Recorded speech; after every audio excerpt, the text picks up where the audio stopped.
بسم الله الرحمن الرحيم. الحمد لله رب العالمين، والصلاة والسلام على سيد الخلق أجمعين، سيدنا محمد وعلى آله وصحبه ومن والاه. Dear students, in this session we will speak about 3 points related to chapter 5 on Wuthering Heights, and these 3 points are connected with 3 questions. I need you to read, discuss, understand, then you should be able to answer these 3 questions. As you see here, there was a mistake concerning the spelling. So these questions are dealing with the religion. The first one is dealing with the religion of the characters in this novel, as well as the writer herself. Okay, we mix within the characters and the writer, the author, or the novelist, Emily Brontë.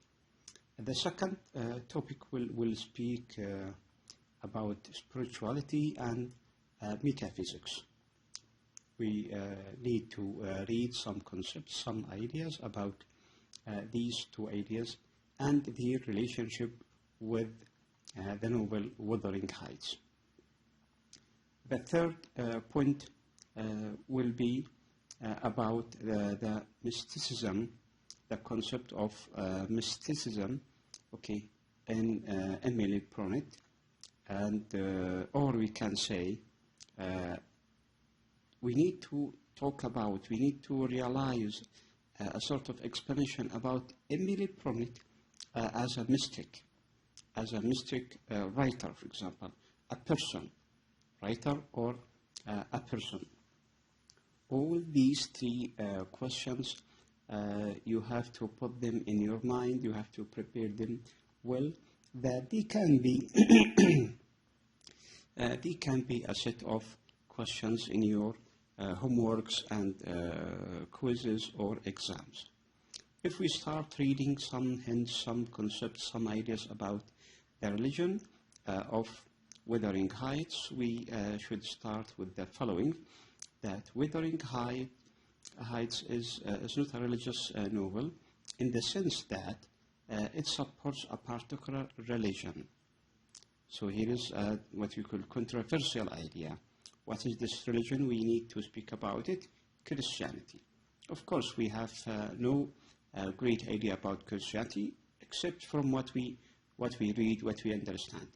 Or a particular branch of Christianity, what is called Protestantism. A particular Protestant denomination, Church of England. Rather, religion in this novel takes the form of awareness of or conviction of the existence of supreme being or a spiritual afterlife. So, afterlife is a necessary element in the novel, and again, it deals with what we call later on mysticism. An overwhelming sense of the presence of a larger reality moved the critic Rudolf Ott to call Wuthering Heights a supreme example of the demonic in literature. The demonic in literature. So, as a sort of straying away from the direct religion of people. So it is related to something hidden, not clear. It needs to be thought about.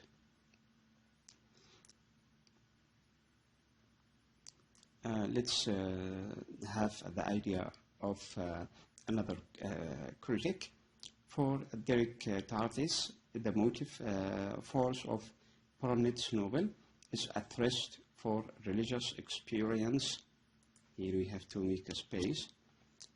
Experience which is not Christian.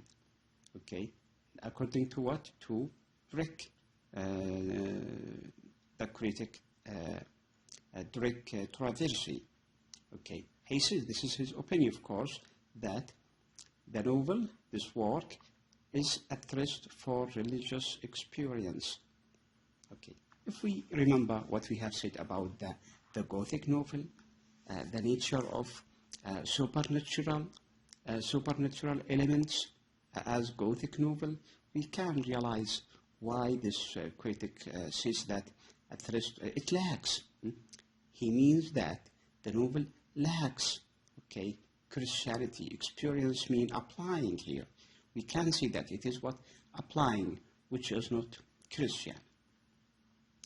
It is this spirit which moves Catherine to exclaim, surely you and everybody have a notion that there is or should be an existence of your beyond you, of yours beyond you. What were the use of my creation if I were entirely contained here? So this we can find it in chapter 9, page 64 of the book, of the novel itself. Out of her and Burnett's awareness of finiteness of human nature comes the yearning for a higher reality, permanent, infinite, eternal, a higher reality which would enable the self to become whole and complete, and would also replace the feeling of the emptiness of the world with feelings of the fullness of being in a phrase used by and about mystics to describe the aftermath of a direct experience of God. So, yes, you need to realize, you need to understand, as we said, to connect religion with mysticism. And what we speak about with that, the idea can be clearer a little bit. Moving to another critic, Thomas John Winthrop, also says religious meaning in the novel, a sort of salvation, is won by suffering. The word salvation reminds us, if you had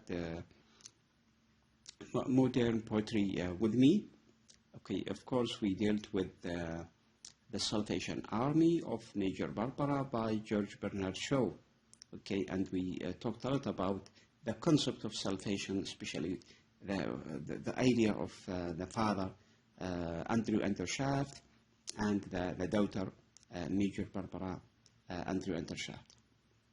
So salvation is won by suffering as an analysis of a reference to healing and hell reveals. For Heathcliff, for example, now the character Heathcliff, the loss of Catherine is literally hell, in his opinion, and this is the idea that we spoke about, a sort of revenge, connecting revenge, malice, okay, suffering, okay, is it connected with good real religion? Of course not. There is no metaphorical meaning in his claim. Existence, okay, after losing her would be hell. So thinking about the idea that the idea of losing, thinking of losing Catherine, okay, not to marry her, for him it is a sort of torture, catastrophic ideas, okay, or hell. So this we can find it in chapter 14, page 117. In their last interview, Catherine and Heathcliff both suffer agonies at the prospect of separation. She to suffer the same distress underground, and he to writhe in the torments of hell. Heathcliff is tormented by his obsession for dead absent Catherine. She is dead or absent. Even to be an absent, it is for him as a sort of death. So, suffering through an earthly hell, okay, leads Heathcliff finally to his haven, which means death, which is union with Catherine as a spirit after death, of course. The views of Neely and Joseph about heaven and hell are conventional, so sort of traditions, thoughts, opinions, and don't represent prominent views according to Winifred. Here in this point, we had some ideas about the religion connected with the novel Wuthering. Now we move to the second point, spirituality and metaphysics. Again, these 2 points are connected with the previous one, with religion. So it is spiritual and metaphysics. Metaphysics is greatly connected with mysticism that we will talk about in this part. Okay. Metaphysics is the branch of speculative inquiry which treats of the first principles of things, including such concepts as being, substance, essence, time, space, cause, identity, and many others. Theoretical philosophy as the ultimate science of being and knowledge. Dorothy Van Gogh finds evidence, this critic, evidence at one level of Wuthering Heights of metaphysical exploration. What is this comment? What is her comment? The book ceases at the point where the soul feels itself cleft within and in cleavage from the universe. The first germs of philosophical thought, the thought of duality of human and non-human existence, and the thought of the cognate duality of the psyche. The novel, she also adds, the novel presents the collision between 2 types of reality, restrictive civilization and anonymous, unrestrained, natural inertias of force. These are important to realize them and understand them, connecting our points of view. So the this collision takes the form of domestic inside, or domestic versus outside or nature, human versus the other, the light versus the dark within the soul. So this is here we have a sort of comparison. The novel repeatedly shows efforts to break through or cross the boundary of separation of the various dualities, like Lockwood's breaking the window in his dream, or the figure of 2 children who struggle for union, Catherine and Heathcliff, everyone from his side. But even within the obstacles appear, there is what we call a sort of struggle for their union. The 2 kinds of realities are, according to Van Gent, reading both opposed and continuous. Here should be full stop to make the sentence complete. There is a continuous movement to break through the constraint of civilization and personal consciousness, and also a movement toward passionate fulfillment of consciousness by deeper ingress into the matrix of its own and all energy. In other words, the impetus of life is toward unifying the dark and the light. How can it be? So dark and light can't be unified? So yes, controversial idea. We need to think about it in another concrete example, not as this abstraction. The unknown and the known. Yeah, we have the dark within the light, and we have the unknown, ambiguous, within the known or real. The elemental and the human. Elemental outside the humanity, and the human also. So here we have more ideas to be read by you. We move now to the next idea, a third point, which it deals with mysticism of Emily Brunet, or Emily Brunet as a mystic character, a mystic writer, mystic novelist. Though the word mysticism is often used vaguely to indicate occultism or spiritualism,